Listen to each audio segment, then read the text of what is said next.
Good day, listeners at home. You're welcome to another edition of Teens Affairs Show, hosted by New Dawn TV. I am Opeyemi Kolaole, your number one TV host for this show. You're welcome. Please, before we move on, I would like you to please like, follow, and subscribe on our social media as being shown on the screen. Please kindly share with your friends. God bless you. My special guests, as I used to call them, I see them as future leaders and celebrities of tomorrow, of Nigeria, of Africa, and of the entire world. I would like them to introduce themselves one after the other. Teenagers, over to you. Can I start from you, please? My name is Jafet David. I'm 15 years old. My teacher name is Jafet. My name is Olawale Samuel. I'm 14. And my teacher name is Ebusam. My name is Petrus Daraki. I'm 16 and my teacher name is Crown. My name Ades Adoration. I'm 19 years. My teeth name is Optimist. My name is Ensel Gaba. I'm 18 years of age and born in Enugu. I'm Juliana Berry. I'm 18 years and my teacher is Dara. I'm Tola Olabode by name. I'm 18 years of age. My team's name is Tikis. I'm Dexter Aziri.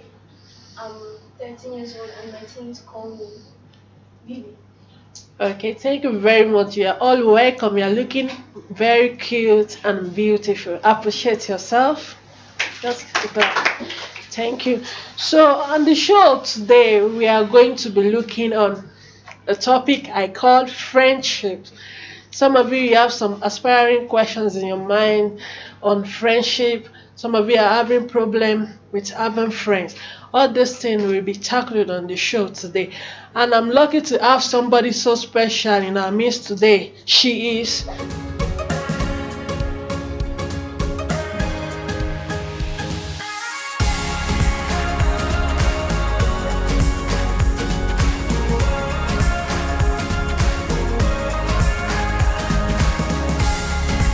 Man, we are very lucky to have you and we are so happy. Thank you for honoring our invitation. You're welcome. We are looking on the topic friendship. So, and with me is our mommy. We are going to be interviewing her and she's going to be giving us, shedding light on the word friendship. Man, you are welcome back to the show. Thank you very much. Please, can you define the word friendship and shed more light on that word friendship? Actually, there are several definitions. Several definitions. If you want to look up, the definitions of friendship, you will see several definitions. But I'm going to be talking about just two. Okay, and then probably from there I'll explain better. Friendship can be defined as a close relationship, okay, between two people or more. They could be two or they could be more, marked by a feeling of care, okay, admiration, love, okay, respect and concern for each other or for one another. Okay, now you see the qualities that I mentioned. Okay, if these qualities are not present in any friendship, then it cannot be called friendship. We say it's a feeling, it's marked by a feeling of care. You have a friend, okay, and that friend doesn't even seem to care about you. Some things are happening in your life, the friend doesn't bother, the friend doesn't want to find out what's going on with you. Then do you call that a friend? There should be care, respect for each other or for one another. You understand me? Friends should respect each other. Not because you're my friend, you just talk to me anyhow. No, that's not friendship. You should have respect for the values of one another or for each other. Okay?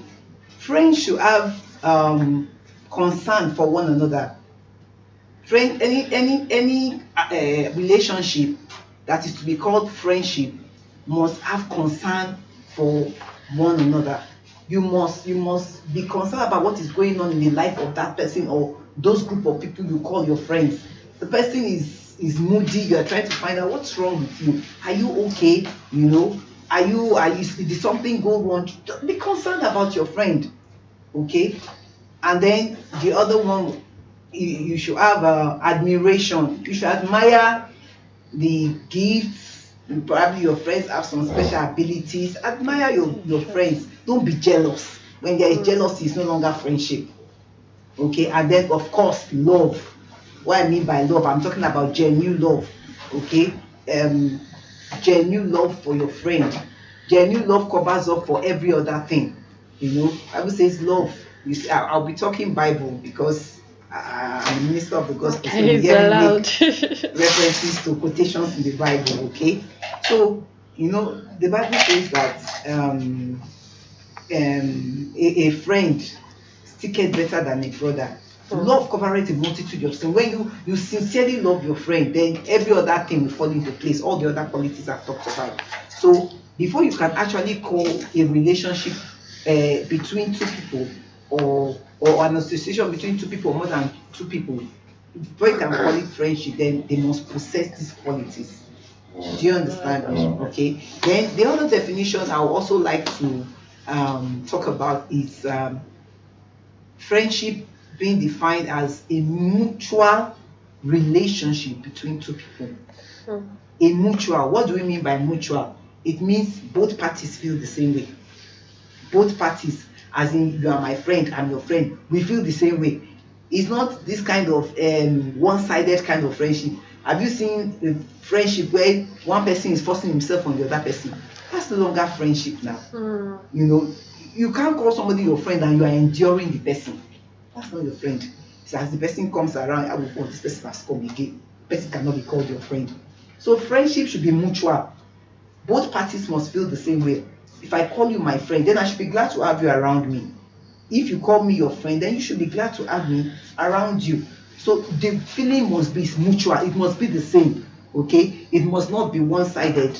One person must not be feeling intimidated. One person must not be feeling as if he's putting in more into the friendship than the other person. It's no longer mutual. So I think those two definitions will take care of several other definitions that we might come across later on. Thank you very much, Ma. Mommy was trying to say friendship is about love, respect, admiration, and mutual relationship. So if all these four keywords are absent, then you are not in a good friendship state with somebody you call your friend. I think you get it. Thank you very much, man. But there is this thing in teenagers and with your parents, they'll be like, you don't need to have a friend, face your study. So I would like to now ask, is it good to have friends as teenagers? Is it good to have friends?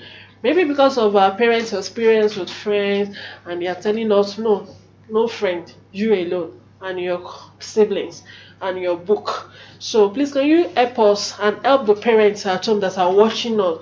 Is it good for teenagers to have friends? Thank you. There is nothing bad in having friends, but what type of friends do you have? There is nothing wrong having friends. It's good to have friends. You can't be all on your own, and you are not, you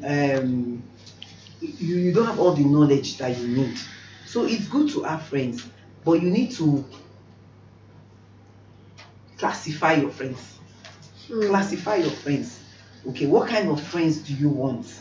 Okay, sometimes our parents have different reasons when they say don't have friends, because they see beyond you. They look at this friend and they are not too satisfied with probably the character of the friend or the upbringing of the friend. So you see parents sometimes being a little bit on the extreme and say, no, I don't subscribe to the fact that parents should not allow their children to have friends. No, allow your children to have friends, but I will advise that you allow your children bring their friends home. When they bring their friends home, you look at them, okay? And then from their behavior, they can't hide it for too long. From their behavior, you begin to know what kind of friend this friend is. And then you now can decide, do I want my child to be a friend to this friend? So it's good to have friends, but please classify your friends or select your friends, okay? There are different types of friends. I used to say, you have friends for different reasons. There are friends that like food. You need them. You need food all the time to survive. Oh, we have this kind of Like friends. They're like guys, food. they like You to have understand? female You friends so need that they them to have food survive. from them. Okay. Then there are some friends that like medicine. You need them occasionally. Those kind of friends. Occasionally, you need them around you. Okay. And then there are some friends that like sickness, illness. You don't want them around you at all. I don't know how to call them friends, but you don't want them. You understand? Classify your friends. What kind of friends do you have? Okay, you have friends for a season. Okay, you have friends for a lifetime. Okay, and then you have friends for a purpose, for a reason, for a season, and for a lifetime. Why do you want to have this person as your friend? What's your reason? Is there something I stand to gain from this friendship? What do you stand to gain from the friendship? If there's nothing you stand to gain, then why do I want the friend?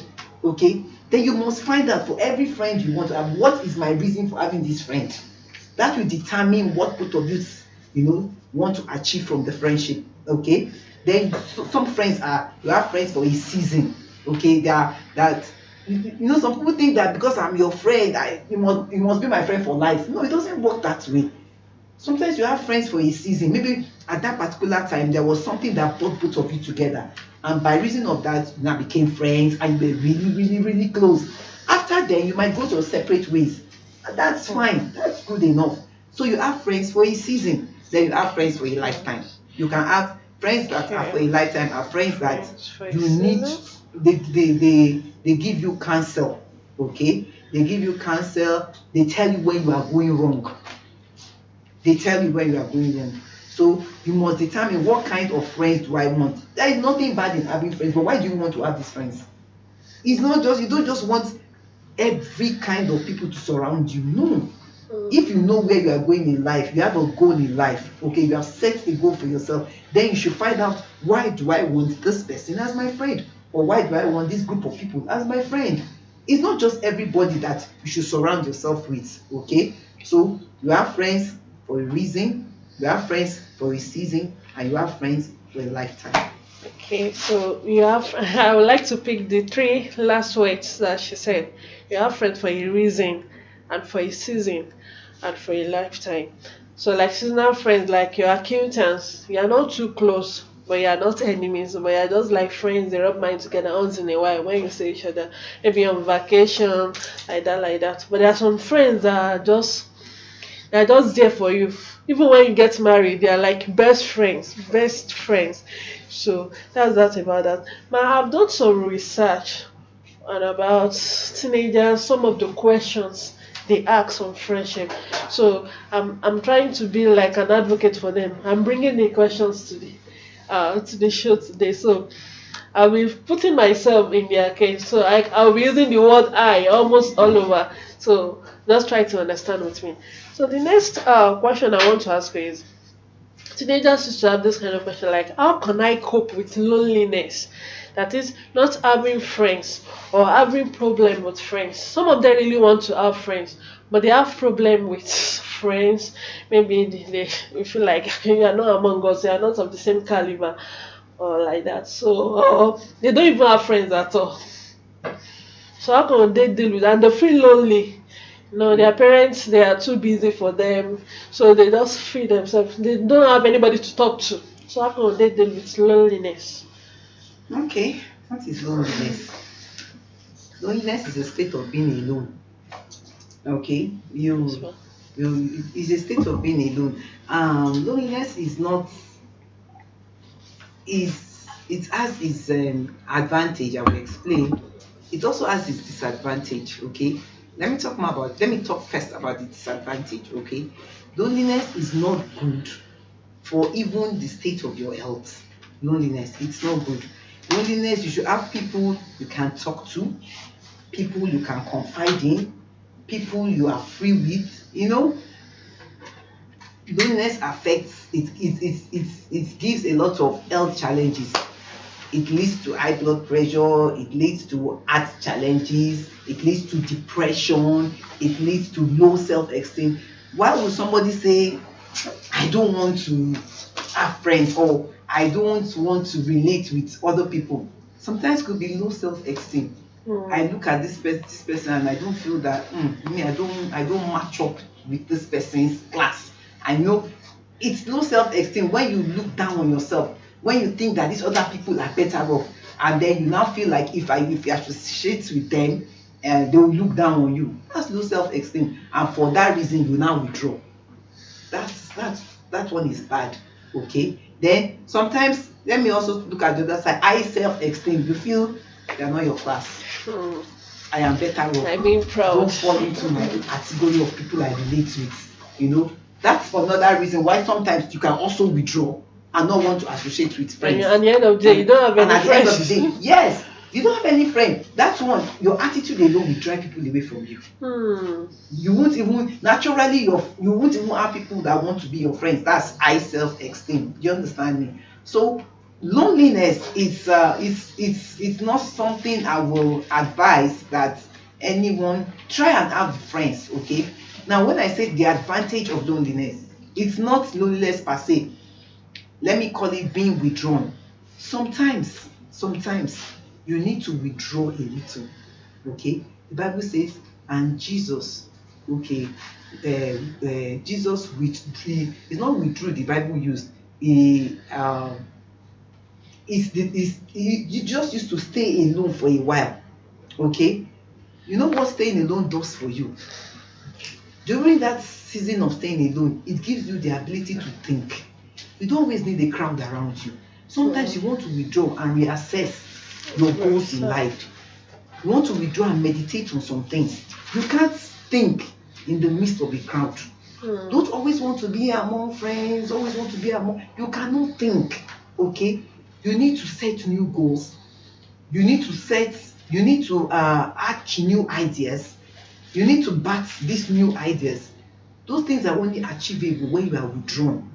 When you are withdrawn, sometimes, I don't mean, when I say withdrawn, not because you don't have people to talk to, but you just want to stay on your own, and you want to spend time, meditating on some things. You want to spend time, thinking.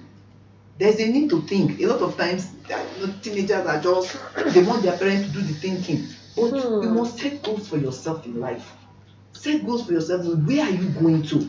Where am I going to in life? Okay? And that can only be achieved when you are withdrawn, because you see ideas dropping in. Okay? You can't do it in the midst of a crowd. But as much as possible, in the age we are living in now, why would you be lonely? As much as you want to have friends, there are too many things to occupy your mind with. We have COVID, the present pandemic we are passing through now. Okay, there are a lot of things you can engage in. I know we have social distancing. I know we have lockdown, but as teenagers, you have access to internet. Tell me, how much do you spend on data, chatting, browsing the internet? I tell you, you can do anything to get money for data. Why not invest that and try and occupy yourself? There are too many things to occupy yourself right now on the internet. Everything is going virtual now. Almost everything is going virtual now. Find yourself and occupy yourself with things. Okay. See, if you don't occupy yourself with things, when your mind is empty, a lot of thoughts will begin to come into your mind. A lot of and most times negative thoughts. Those negative thoughts lead to depression. Those negative thoughts lead to suicide.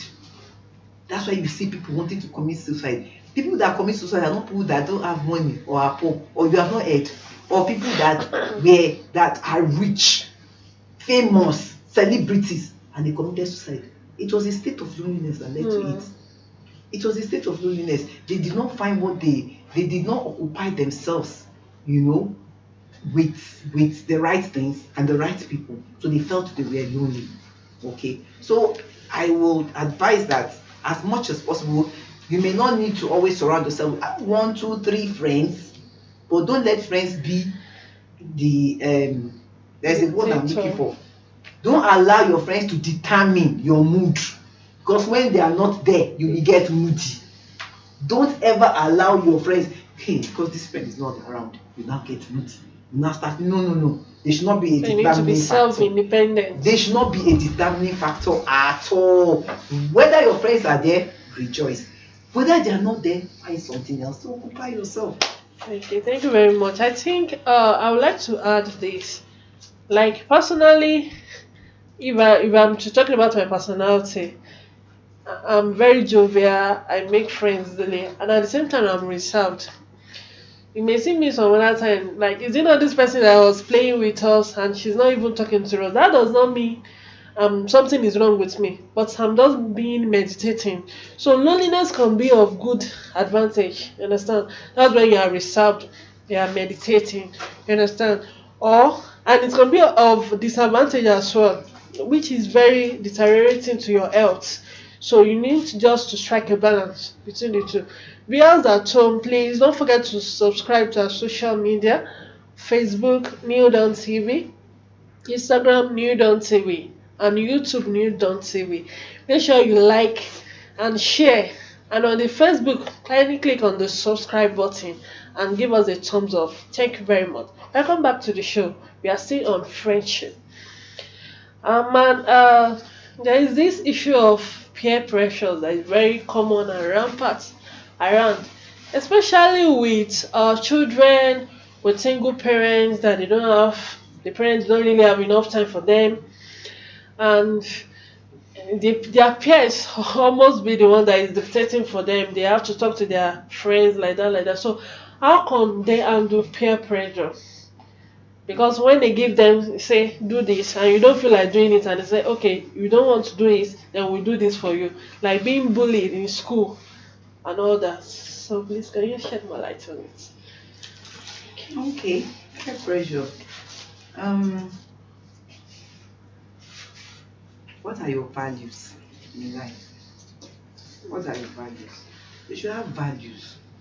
The values are things you believe in, things you hold on to, that actually determine decisions you make, okay, how you go about them, the kind of friends you want to make, okay. Those are your values.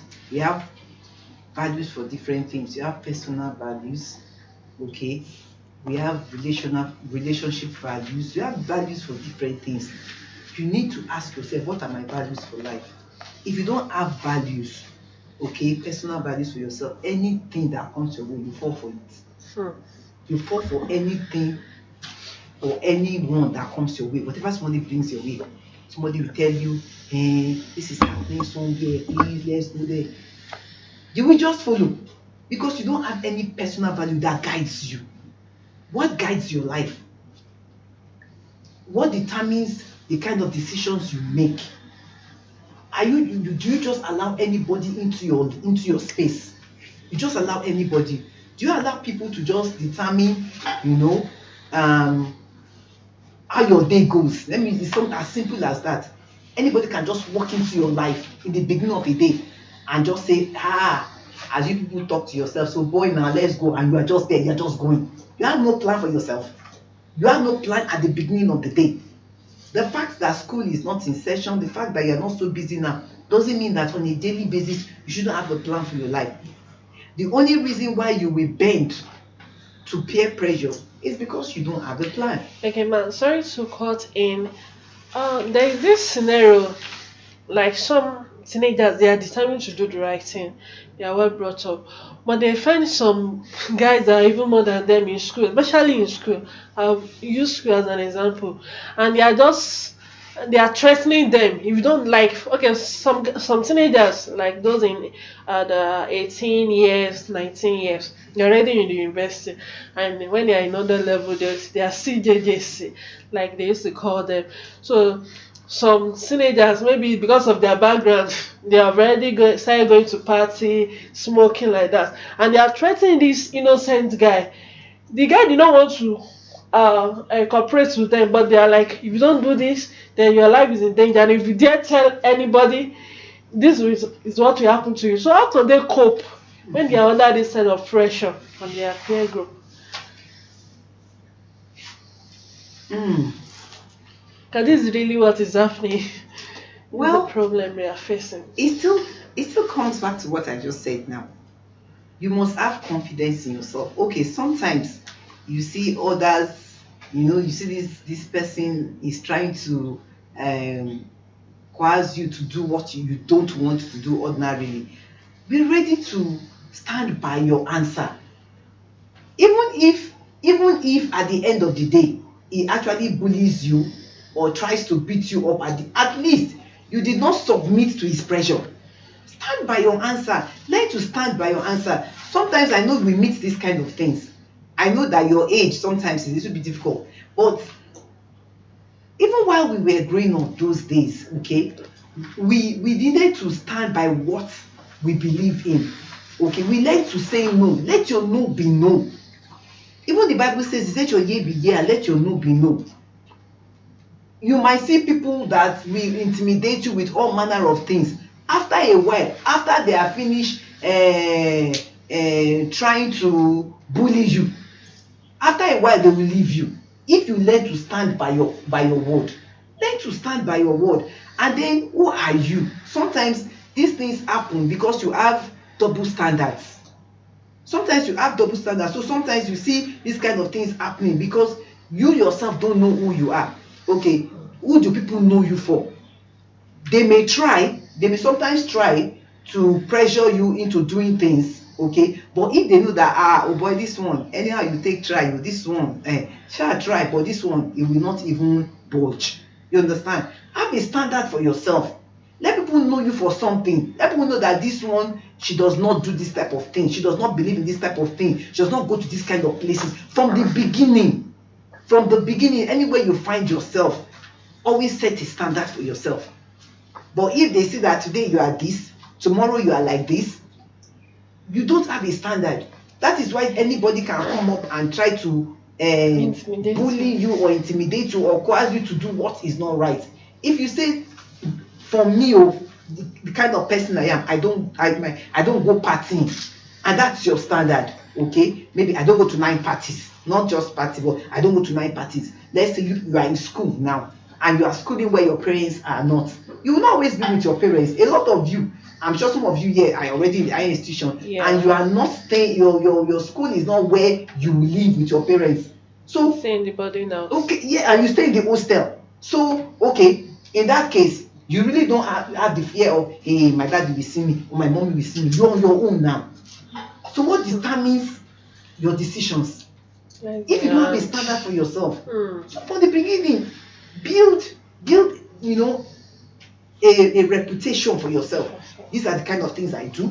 These are the kind of things I don't do, and stand by it. Not that you say it and then people say, you see the person that said she's not, or see the person that said he's not, and later when they now see you, that is it. I'm not saying that you will not have cases where somebody will not try to bully you into doing what they want you to do. You have those things in school. Maybe you are in the north here. In the south, you have those things. I went to a southern university. I am telling you, secret cult was the order of the day. So you can just imagine, it was the order of the day. They just look for, in fact, they look for calm guys. They look for calm guys, look for guys who are doing well in terms of academics. And then they will come and they will try to convince you. If you initiate you, they tell you if you join the cult, these are the advantages. They will just tell you the good part. It's when you now enter, you will see the real thing. You understand? So you must stand by what you believe. They will come, but after a while, when they know that this one will not budge, they will leave you. After a while. Thank you very much. Well, in addition to what she said, I'd like to add this. Show me your friends, and I will tell you who you are. The type of people you are moving with will determine the type of pressure you faced in school. If a studious type, you are always in the library, even though there are some cases where they will, even though you are trying to avoid them, they will still try to follow you. There are some cases like that, but it's very rare. If they know the standard you set for yourself, you don't just wear, like ladies now, don't just wear a mini skirt or a kind of dress that is making you to have that is giving them a kind of feelings that you are part of them. Nobody will come near you. And when you are in a situation like this, number one, like what she said, maintain your stand. Many of you, we have God, you understand? If you have God, you pray to God that God should help you to deal with this situation, because it's a kind of temptation you are going to face. And you talk to somebody that is an elderly person, not your friend. Somebody that is more mature than you, that can help you to handle that situation. Even though they threaten you, if you tell somebody we are going to do this for you, we do that for you, don't be afraid. Be confident in yourself. That's number one. Then you pray ahead of time concerning temptation. Yes, temptation will surely come. You understand? But maintain your stand. Let that be your motto. I must always maintain my stand. But there are some teenagers out there, maybe out of ignorance, they have already fallen into the pit of peer pressure. Some of them have joined cultist group, and some of them have started doing they are prostituting around, they are living bad life, they are lying to their parents. They don't want to do it, but they are forced to do it. Now they are in the pit. How can they come out? Well, this time around, I will have to make reference to the Bible because there are some things that it will only take the grace of God to bring you out of it if you are falling prey already. That's just the truth. It's only by grace that you can be delivered. Because Bible says that by strength shall no man prevail. On your own, you can try. Sometimes you say, God, I don't like this thing I'm doing. I want to stop. And you are trying all you can. You even put in effort. I want to stop. I don't like, following these bad friends. And they're always pressurizing me to follow them, to do this thing, to do that thing. I don't want to do it. And then after a while, you tell yourself, I'm not doing this again. After a while, you will still return back to those things. So I tell you that the one thing that can completely deliver you is grace. When you actually make up your mind and say, God, I need your help, it is the grace of God that will now help you to stand by whatever decision that you have made and say, God, I have made up my mind. I don't want to return back to this kind of life. I don't want to do this type of thing again. I don't want to belong to any cult again. I don't want to live this kind of life again. I tell you, the only thing that can help it to be permanent. People make this thing they call New Year resolution. Do you used to hear about New Year? Yeah. In the beginning of the year, all the things that we stop doing. Too much. I will not steal my mommy's meat. Some things you will not do. By February, you find out that this thing I said I will not do it. I'm going back to it again. So it's not by your strength. You cannot do it by your own strength, I tell you. But the grace of the Lamb, but we overcome by the word of his testimony. If you now invite God and say, God, step in, this time you have already fallen prey. This one is not like they are trying to convince you. You are already a victim. You're already a victim. You have found out that this one, and you have struggled with it. It could be prostitution. It could be, secret cult. It could be anything. Lesbianism. So many things with homosexuality. It could be anything. I tell you that it is still possible for you to be delivered, but it will only take the grace of God. So if you ask the Lord to step in and say, God, help me, and you sincerely want to, you actually want to live a different life, then I know very well that the Lord will help you. Okay, viewers at home, is still your favorite show, Teens Are Fair, and we are looking at the topic friendship. It's very interesting. Mommy, about what we are discussing on friendship, please can you explain on how teenagers can handle a platonic relationship? That is platonic friendship, not relationship. Friendship with the opposite sex. Is it good to be having opposite sex as friends? And if it is good, how can we handle it? Okay, platonic relationship. You are trying to define what it is. You said relationship, friendship, okay, with the opposite sex. Yes, sir. Well, I would say platonic relationship. You're right. So I can add something else to it. Platonic relationship is a relationship. It's a friendship that does not involve sexual activity. I think that's more like it. Okay. A friendship that does not involve sexual activity. And it's very possible. There's no mutual attraction. Yes, it's very possible. Very possible because you see this other person as your sister, you know you cannot have any mutual attraction to anybody that is your sister or that is your brother. So if you have that mindset, it will help you to actually regulate, your relationship with that person.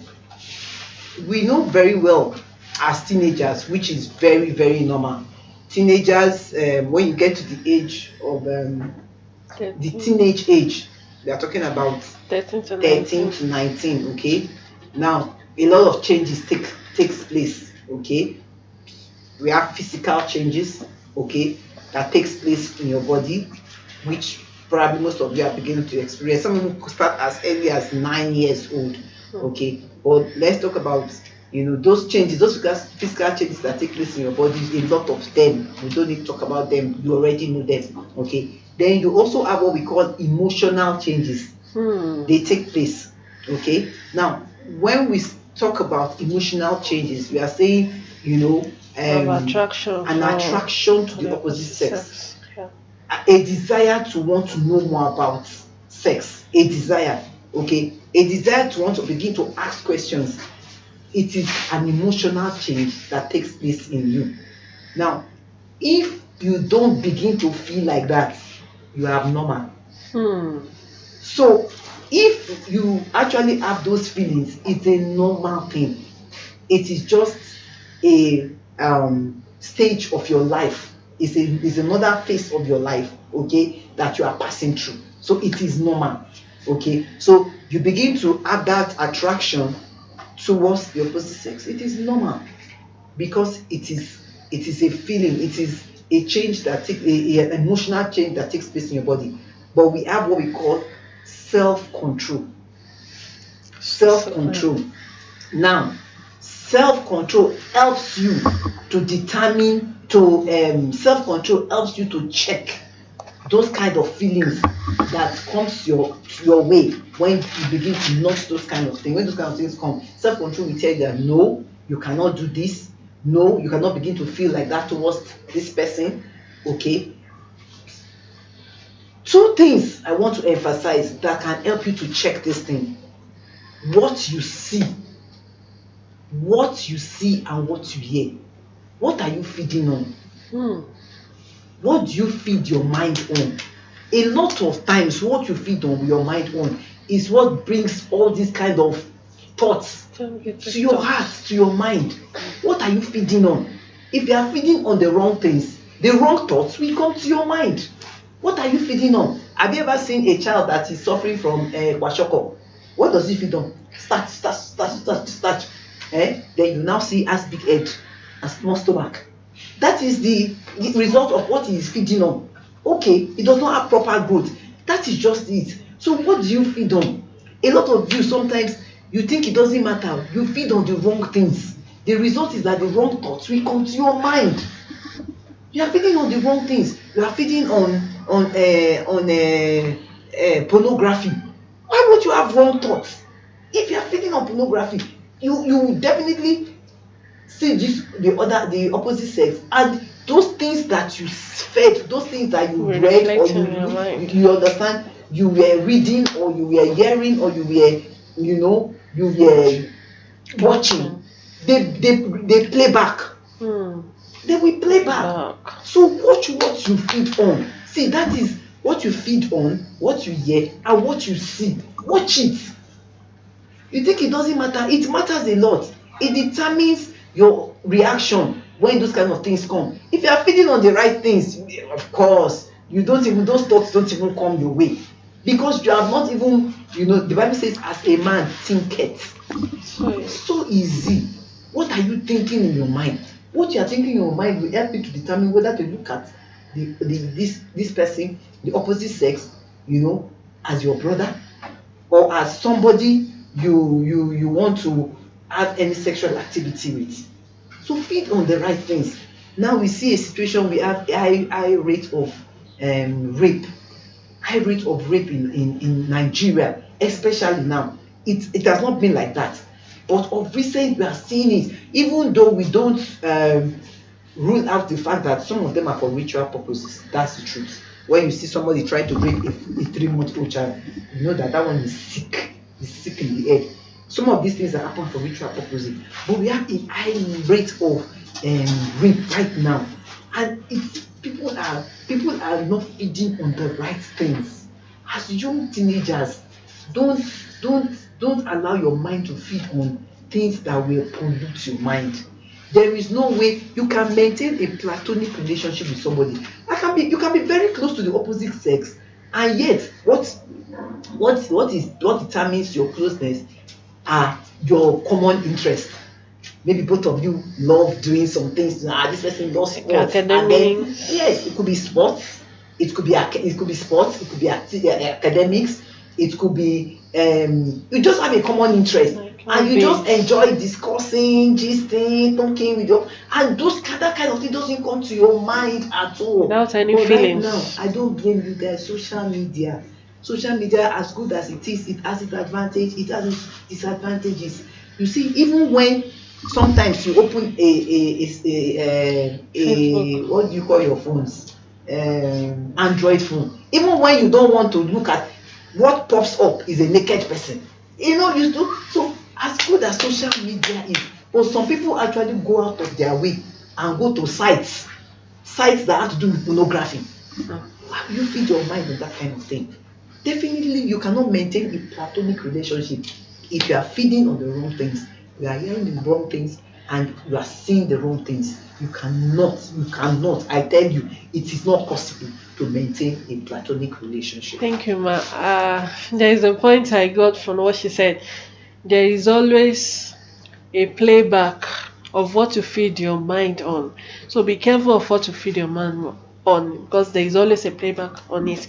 And please, if you are into platonic relationship, like boys and girls, friendship, don't talk or discuss where other people are not there.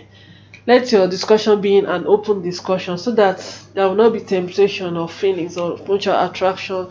Don't walk alone in the dark, two of you. Understand? So let it just be strictly academics, or in terms of interest, like hobby, like that, and to help each other. No feelings. Thank you very much. So the second to the last question is going to be on, there are some healthy friendship. There are some teenagers, they are able to maintain healthy friendship, but at a time maybe something happened, so, and they are no more friends. So how can they mend a healthy friendship? Things are going on well before, then there was a fight, like that. So how can they mend healthy friendship? That's very normal. In fact, if you don't fight as friends, they are not sincere to yourselves. It is normal. It's normal. Even husband and wife that have taken vow in the church, husband and wife that have taken vow in the church, for better, for worse, for richer and for poorer, our life, they fight plenty. They fight plenty, because actually you marry your friend. I would advise, of course this is not a marriage seminar, but if you must get married, please marry your friend. Okay, so your husband, your wife is your friend, and they fight. So it is normal for friends to disagree. Why will friends disagree? Because sometimes you have a clash of interest. You have clash of interest, okay? Different views. Yes, different views towards some things. This person, you begin to argue. I'm not a football person. But Manchester is, I'm a Manchester fan. Then this one is what is that other one? A Chelsea fan. And then there's clash of interest. And then you will disagree to agree. You understand? So it's common to have, those kind of things. And then sometimes on unhealthy friendship, sometimes out of jealousy. I don't want to really call it unhealthy. Sometimes you feel that maybe both of you did something, and then at the end of the day, one person came out as a winner or came out top, and then this other friend did not, and then it begins this feeling of envy. So how can we tackle that? Well, in such a situation, if it was an argument you actually had, you could just call your friend and find out, is there, sometimes what happens is that the friend puts up a front and then begins to behave funny and so on. Then Obviously, just call and then have a talk. Talk it out. Yes, just talk. What really happened? What went wrong? Okay. Now, don't try and mind your tone. Mind your tone. Don't begin to scream at each other. Sometimes when that person is trying to explain, listen. Try to listen. Bible says a soft answer turneth away wrath. There's a way you respond to the friend, it will escalate the whole problem. You are trying to resolve a problem, but there is a way you respond, it will escalate the whole issue. Okay, people don't resolve it at the end of the day.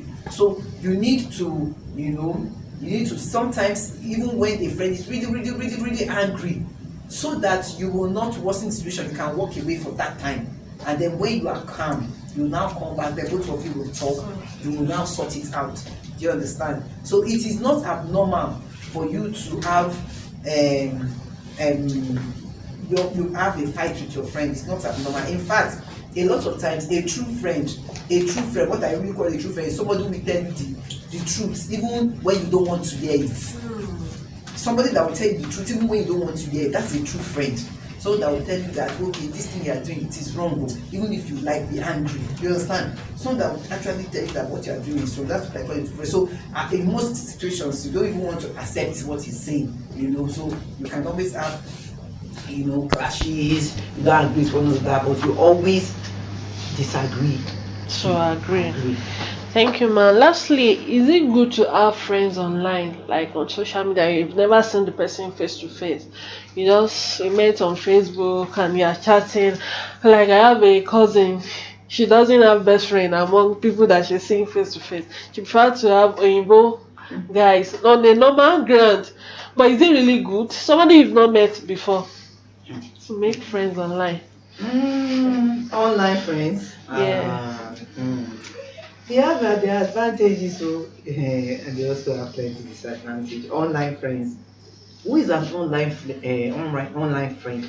Someone that you meet exclusively through the social media. Could be Facebook, could be Twitter, could be Instagram, it could be Skype, it could be anything. Exclusively through the social media. Now, online friend, what do you know about this person? Okay, for you to now classify the person as your friend. Now, because we are in the era of social media, you cannot but meet people on the internet. Okay, maybe by reason of by reason of some activities you are engaging. Maybe you have something like you attend an online conference, you do an online course, you have course mates, or you do online business. So those kind of people are people you meet by reason of the activity that you involve yourself in. But when we are talking about actually having a friend online, the first thing I will not say that it is bad. It has its advantage. It also has its disadvantage. Now, online friends allows you to have a lot of friends. You have a lot of friends from different countries. Okay. Now, these friends that you have from different countries, they share different views. You understand? People can discuss, you can gain knowledge on different things, okay? And then some people say online friends are cheaper to maintain. You don't have to take anybody out. You don't have to, you understand? But some of them, they ask for money or transfer to me, especially ladies. So online friends, sometimes some people say transfer money to me, send some money at all. Anyway, but if you must have an online friend, please engage. Your conversation should be on video chat. Why did I say video chat? Video chat, and you are seeing the person. Anyhow, when you are chatting with somebody, you first of all, before you even chat, sometimes there's a way you see somebody's face. This one is a criminal. Some people they will not even use their picture. They will use another person's picture. You may not be totally right. You may not be totally right, but at least you see somebody's face. You need to assess that this one is 419. Or you just know, you just be able to assess, at least you're seeing the person's face. Then in the process of your discussion, the expression, the way the person, when you are talking, the way the kind of expression he has on his face, the way you say certain things will help you to know whether this person still wants to be involved in this kind of discussion or likes this kind of discussions. And you understand? So if you must have an online friend, please let it be video chats, okay? And then have a common interest. There is something you are discussing. There's somewhere people are going to. There's something that brings people together. Not an online friend that you are revealing your entire life. You are telling him online friend that you don't know anything about. And you are telling him or her about your life, everything about you. I don't advise that. I don't advise that at all. Let there be something that is bringing two of you together. Okay, maybe it is school, okay, or the course you're reading, or something of common interest that when people are chatting, okay, it's what keeps the conversation going. But not to reveal everything about yourself to an online friend, online friend. A lot of things are happening on the social media. A lot of things. I can't even talk about dating because as for you can't even talk about dating. Dating online, even dating offline. So if you have no advice you can do, even online that you want to go and date online. That one, I don't even advise that you even date online at all. So I online friends, you can have them, but please let there be a basis for the relationship online. Okay. Let there be. Thank you very much, Ma. In fact, you've really shed light into some darkness that is surrounding the friendship that teenagers are into, and I know most of them have really learned a lot. The people that are here and the ones that are listening to us at home. So please, teenagers on stage today, please, I don't know, maybe you have one or two questions. Signify by raising up your hand. Thank you very much. So Adoration, can we have you with your question? Okay. Why is it that anytime we tell our parents that we have girlfriend, that is female friend, they always have that mentality that maybe we're in a relationship. I want to have so when you're in a platonic friendship, and they have a kind of bad notion that you are having feelings for the girl. So mommy, over to you. Okay, you said when you tell your parents you have a girlfriend. Okay, so the girl she's a friend, but she's a girl. That is when they are in platonic friendship. Okay. So they have the notion maybe there is a feeling behind it. When you are telling them you have a girlfriend, tell them that she's a friend, but she's a girl, so that they will not. I'm telling you that for our parents, the interpretation of what you just said is that you are in a relationship.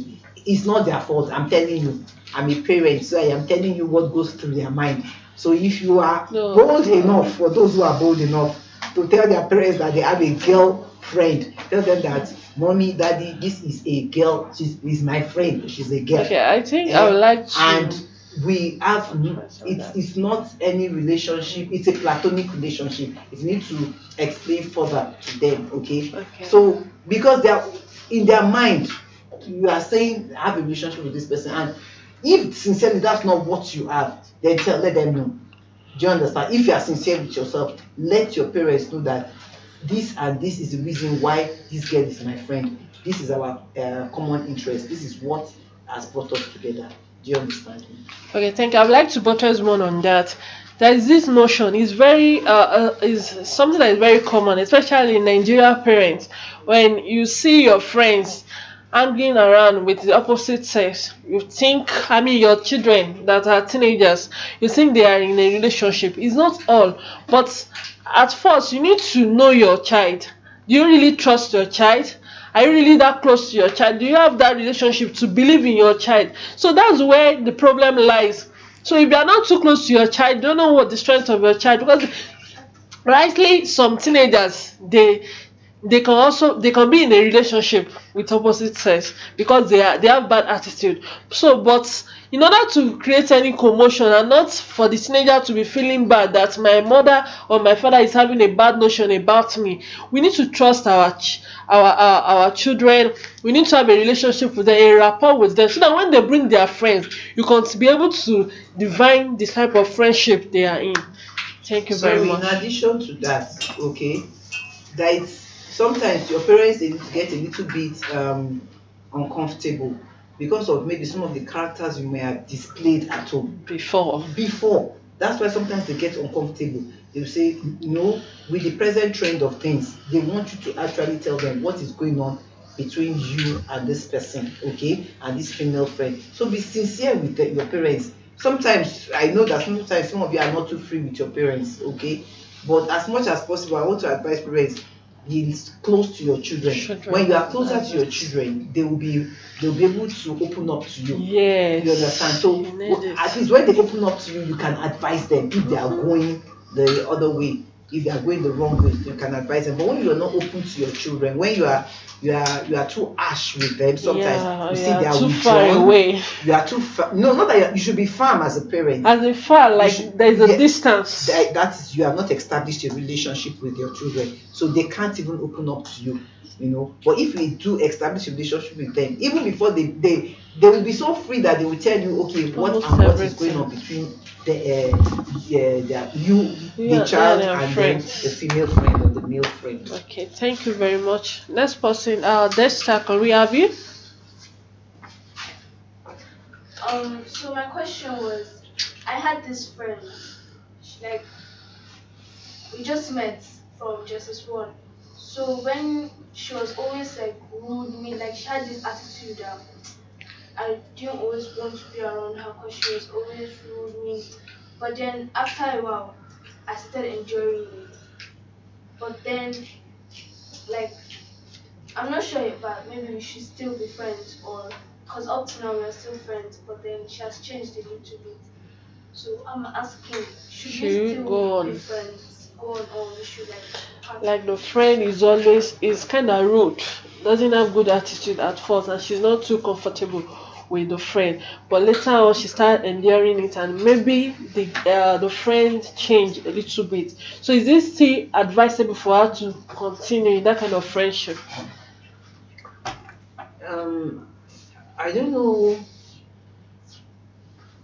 Okay, you're not comfortable with at first her behavior at yes, first, and then you're now saying you are enduring. Are you enduring that? Like, okay, let me give her a chance. Okay, no, you are giving her a chance to be what? To be your friend. Yes.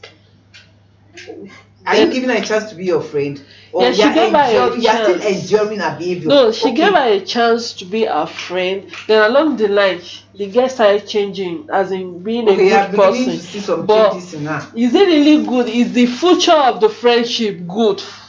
Is it good for her to continue? From the friendship, what do you stand to gain? Okay, you could have a goal of, there are some things you have found out that is not too you're not too comfortable about with this girl.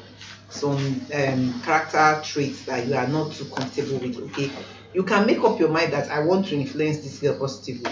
That could be a reason for you to want to continue the friendship.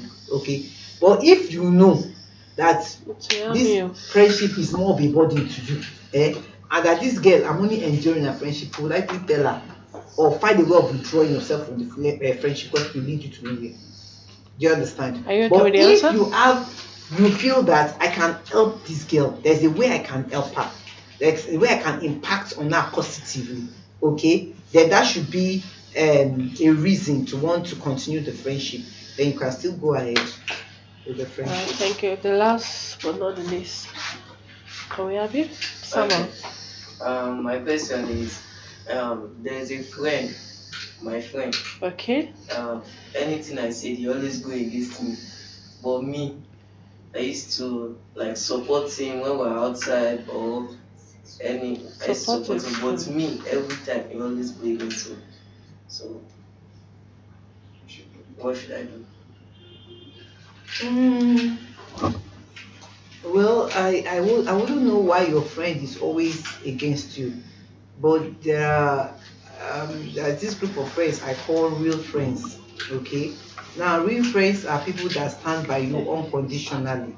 Okay, I don't know the reason why it's going against you. I don't know whether your views are contrary. I don't know whether you people don't share the same interest. Okay, so but if you see that he's always attacking you at every point in time, then you have to find out, you have to check your friendship. Is it really your friend? Now, some of those characteristics of a real friend is that a real friend has your back. If a real friend doesn't backstab you, It doesn't go behind you. In front of you is looking like a friend. At the back of you is saying something else. A real friend accepts you for who you are. I'm just trying to line up some of the characteristics of a real friend. A real friend accepts you for who you are. You understand? It doesn't always feel that he's not always looking for a reason to always say you are wrong. You understand? A real friend is also honest with you. So if at every point in time is always fighting back or going against you, is it because he doesn't agree with your views, or is it because he's trying to point out something to you and you are not agreeing with you? Find out what is the reason. But if you feel that he's always attacking you, then it doesn't accept you for who you are. And that's one of the characteristics that a real friend must possess before you can call him your friend. He must be honest with you, he must have your back, he must accept you for who you are. Do you understand me? So why you need to find out why it's always against you before you can actually determine whether you should remain a friend or not. Thank you very much. It's been a wonderful time on the show today. Things are fair with your favorite TV host, Opeyemi Kolaole, and our guest speaker, Pastor Mrs. Vera Olabode. We are very happy to have you on the show today, and we know we can have more of you on the show next time when we call you. My teens, I'm so happy to have you. You are wonderful. Appreciate yourself once again. Thank you for coming. You are so lovely. So please, viewers at home, don't forget to like and follow and subscribe on our social media. It's nice to have you on the show as well. Thank you very much. We are going to be closing the show right now. See you next time. Have a nice day. I love you, and there is nothing you can do about it. Thank you.